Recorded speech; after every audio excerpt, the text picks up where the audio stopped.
Hey guys, welcome back to our channel. So here's how to transfer your Roblox account to another device like phone, computer, or console. This allows you to sign in quickly without entering your username or email or phone or and password. So here's a step-by-step guide for both the Roblox app and website. So on a new device, select login in the top right corner. Look for the quick sign in option and tap on it. You'll now see a QR code. You can scan it with your device camera or a code.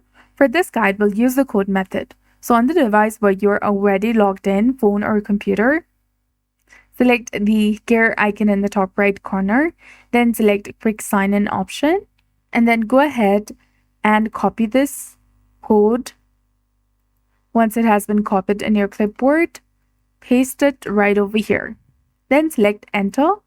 A message will appear on your original device and make sure that you're certain as this grants access to your account on the new device. So press confirm login and then select done.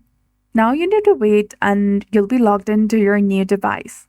You can repeat this process for additional devices as well. So that's it. I hope you found this video helpful. If you did, please like, share, and subscribe. Thanks for watching. We'll see you again in the next one.